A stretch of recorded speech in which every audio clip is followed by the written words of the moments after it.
Hello मेरे pharma magicians, कैसे आप सब। Welcome back to pharmistic once again. So आज का वीडियो होगा कि हाउ टू इम्प्रूव और increase the score of GPAT to eventually get a good rank in GPAT. ठीक है, लेकिन वीडियो स्टार्ट करने से पहले a big thank you to everyone, because हमने आज 350 प्लस सब्सक्राइबर क्रॉस कर लिए हैं और ये सब आपकी वजह से ही है। ठीक है, एंड सेकंड चीज़ ये है कि अगर आप ये चैनल पे बहुत लंबे समय से बनाए गया, ये चैनल अभी अभी आपने एक्सप्लोर किया और वीडियोस आपको पसंद आ रहे हैं, तो चैनल को सब्सक्राइब करो, वीडियो को शेयर करो, ताकि बाकी लोगों को हेल्प मिले। ठीक है, because your one subscribe keeps us motivating to begin with new video every day. ठीक है, तो आइए बढ़ते हैं टॉपिक पे।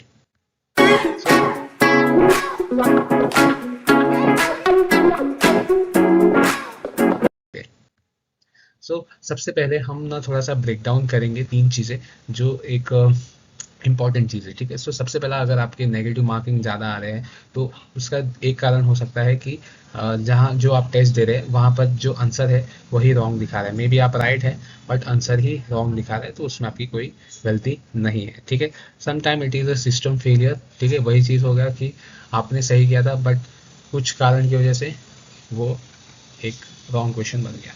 ठीक है, और थर्ड चीज़ है कि आपकी खुद की गलती है। ठीक है, सेल्फ।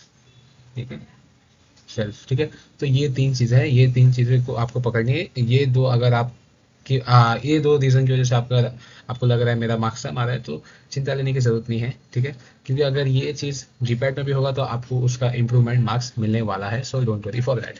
नाउ अब आज मैं आपको तीन स्टेप्स बताऊंगा जिससे आप बहुत ही सिंपल वे में अपना जो स्कोर है इंक्रीज कर सकते हैं। तो 1, 2 एंड 3 स्टेप्स जो आपको फॉलो करना है, और ये एक स्टेप मैंने भी फॉलो किया है। तो बढ़ते हैं पहले स्टेप पे। तो पहला स्टेप बहुत इजी है और थोड़ा सा आपको खुद का ही उसमें अपने आप को इवेलुएट करना पड़ेगा। ठीक है, so what I was doing in my GPAT preparation का टाइम इज, मैंने तीन कैटेगरी बना रहा था अपने दिमाग में ही, कैटेगरी ए, बी एंड सी। ठीक है, अब ये कैटेगरी क्या है सर। अब जब भी मैं मॉक टेस्ट दे रहा हूँ, ठीक है, जब भी मैं मॉक टेस्ट दे रहा हूँ तो ये तीन कैटेगरी बना रहा था।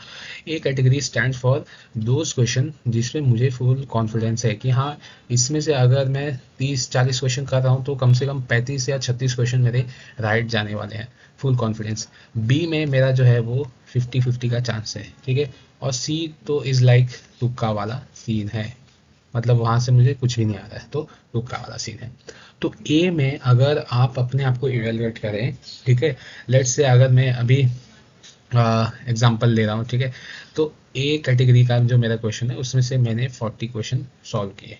ओके, अब 40 क्वेश्चन में ज़रूरी नहीं है कि सारे के सारे राइट आए। लेट्स से मेरा राइट आया 36, तो मेरा मार्क्स हो गया 36 × 4 कितना आएगा, 24 यहाँ पे हो जाएगा, 2 यहाँ पे, 12 एंड 144 ना।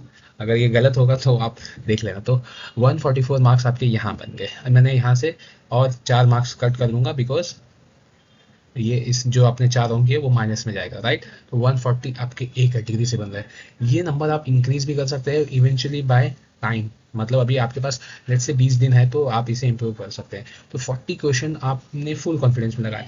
अब ज़रूरी नहीं है कि आपको 40 ही आते होंगे, किसी को 30 आ रहा है, किसी को 25 आ रहा है, किसी को 20 आ रहा है। So what he can do is just try to improvise ये कैटेगरी का क्वेश्चन, मतलब ये कैटेगरी में जो नंबर ऑफ क्वेश्चन है इसे मुझे इंक्रीज करना है, ये मेरा माइंडसेट होना चाहिए ये कुछ 15 दिनों में। और इसे कैसे इंप्रूव करेंगे ये मैं आपको सेकंड स्टेप में भी बता दूंगा। ठीक है, अब बढ़ते हैं बी कैटेगरी में। अब बी कैटेगरी में कुछ ऐसे क्वेश्चंस होंगे जो मुझे ऐसा लग रहा है यार इसका ऑप्शन 1 भी हो सकता है, ऑप्शन 2 भी हो सकता है। ठीक है, तो इसको मैं थोड़ा बाद में सॉल्व करूंगा। और थर्ड में कि मुझे कुछ भी नहीं आ रहा है, कुछ भी नहीं आ रहा है, I will strictly rely on तुक्का। ठीक है, जो ऐसा आंख बंद करके जय माता दी बोल के हम करते हैं वो वाला। तो 50-50 में आपको क्या करना है, एक चीज़ आप कर सकते हो, आपको थोड़ा अपने दिमाग पे जोर डालना है, माइंड पे जोर डालिए कि मैंने कहीं तो पढ़ा होगा, कहीं तो ये क्वेश्चन सॉल्व किया होगा, कुछ टॉपिक से कनेक्ट करने की कोशिश कीजिए। बेस्ट बेस्ट मेथड होता है एलिमिनेशन। ठीक है, एलिमिनेशन राउंड करना चाहिए। ठीक है, अगर एलिमिनेट करेंगे ऑप्शन को तो वहाँ पे आपका ये बन सकता है। सो लेट्स से अभी एक मेरा बंदा है, उसने ऐसे क्वेश्चन 20 सॉल्व किए। ठीक है, तो 20 × 4 कितना हुआ, 20 × 4 कितना हुआ, 80। ठीक है, 80 में से मैं अगर बोलूँ कि मेरा सब नहीं 70 पकड़ा, उसमें भी मैंने कितने 10 माइनस कर दिए, तो चलो 60 पकड़ता हूँ। ठीक है, यहाँ आ जाता हूँ, चलो मैं 60 पकड़ता हूँ, ठीक है। तो यहाँ एक साइड में मैं कैलकुलेट कर दे देता हूँ।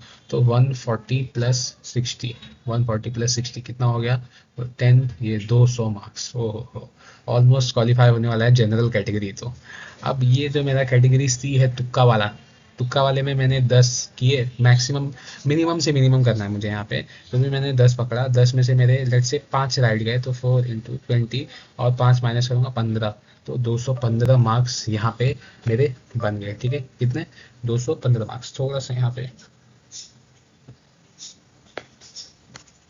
ओके, तो यहाँ पर 215 मार्क्स मेरे बन गए। कितने, 215, ठीक है। थोड़ा सा पेन का प्रॉब्लम हो गया, ओके। सो 215 मार्क्स बन रहे हैं। यही कैटेगरी सबके लिए अलग अलग होगी, बट एक एवरेज स्टूडेंट का मैंने यहाँ पे डिस्कशन किया है। तो you can do it as per your क्या बोलते हैं कैटेगरी, आप कौन से कैटेगरी के स्टूडेंट हो। नाउ सेकेंड स्टेप जो है बहुत सिंपल है, जो मैंने लास्ट वीडियो में भी समझाया था कि कुछ ऐसे टॉपिक्स होते हैं जिनके बारे में कोई बात नहीं करता है, ठीक है। बहुत ही अंडररेटेड टॉपिक्स होते हैं। लेट्स से अभी कोई ज्यूरिस्प्रूडेंस के बारे में इतना बात नहीं करता है, करने वाले करते हैं, ठीक है, ज्यूरिस्प्रूडेंस। बाद में एचएपी एक ऐसा टॉपिक है जहाँ पे क्वेश्चन बनते हैं। बायोकेमिस्ट्री ऐसा टॉपिक है जहाँ पे क्वेश्चन बनते हैं। बायोटेक, ठीक है, मार्केटिंग, ठीक है, फिर बायोस्टैट्स, ये सारे टॉपिक के बारे में कोई बात नहीं कर रहा है। तो यहाँ पे आप थोड़ा सा पिक्चर को चेंज कर सकते हैं। What you can do is, इसमें आप थोड़ा फोकस कर सकते हैं। इवन जो कॉग्नोसी के भी क्वेश्चंस हैं आजकल ज़्यादा आ रहे हैं as compared to previous year, तो ये भी मैं एक कैटेगरी में डालूंगा। वैसे cognosy one of the major subject में गिना जाता है, बट फिर भी तो ऐसे टॉपिक को आप चुनिए कि भाई ये तो हर साल आ रहा है, मतलब इस टॉपिक से क्वेश्चन रिपीट हो रहे हैं, बट कोई ध्यान नहीं दे रहा है। तो ऐसा करेंगे अगर आप, तो आपका स्कोर डेफिनेटली इंप्रूव होगा। Moving on the next step, जो कि लास्ट स्टेप है, third step is making of correction notebook. Very simple strategy, अभी 15 दिन में अभी आप कर सकते हैं। जब भी मैं मॉक टेस्ट दूंगा, फुल लेंथ मॉक टेस्ट दे रहा हूँ, चाहे वो in respective of any classes, तो वहाँ पे मेरे लेट्स 25 क्वेश्चन रॉन्ग हुए, तो वो 25 क्वेश्चन को मैं अपने ये करेक्शन बुक में लिखूंगा विथ एक्सप्लेनेशन, ठीक है। अब ये लिखने के बाद क्या करना है, अगर आपने मॉक टेस्ट दिया, आप अगले दिन उठे 6 बजे उठ गए, आपने रिवाइज करने का स्टार्ट किया, ठीक है। लेट्स से कैप्सूल चैप्टर आपको रिवाइज करना है। जब आप पूरा एंटायर कैप्सूल चैप्टर रिवाइज कर लेंगे, फिर ना करेक्शन नोटबुक भी आप साइड बाय साइड खोल लेंगे, ठीक है। आप देखेंगे कि जब मैंने कैप्सूल का पहले क्वेश्चन सॉल्व किया था एमसीक्यू, वहाँ पे कौन से टॉपिक से मुझे क्वेश्चन रॉन्ग आए, ठीक है। तो अगर वो टॉपिक से आपको क्वेश्चन रॉन्ग आए, तो वहाँ पे आप और इम्प्रोवाइज करते हैं bye focusing more on that topic. तो यहाँ से आपको आपकी जो वीकनेस है वो पता चल रही है। और एक ह्यूमन माइंडसेट भी होता है ना, अगर हम एक ऐसा ह्यूमन माइंडसेट भी होता है कि अगर हम कोई गलती एक दो बार कर लेना, तो दोबारा हम उससे दोहराते नहीं, ये हमारे माइंड में चिपक जाता है।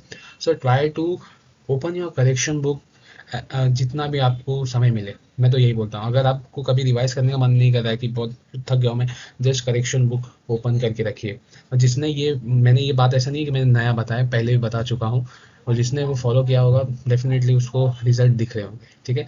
तो इसी के साथ शिवम चतुर्वेदी साइनिंग ऑफ, मिलूंगा नेक्स्ट वीडियो में। अगर आपको और भी कोई डाउट है ये वीडियो में, या कुछ भी प्रिपरेशन के रिलेटेड डाउट है, तो आप हमारा व्हाट्सएप ग्रुप ज्वाइन कर सकते हैं, जिसका लिंक डिस्क्रिप्शन में होगा। तो इसी के साथ शिवम चतुर्वेदी, मिलूंगा नेक्स्ट वीडियो में।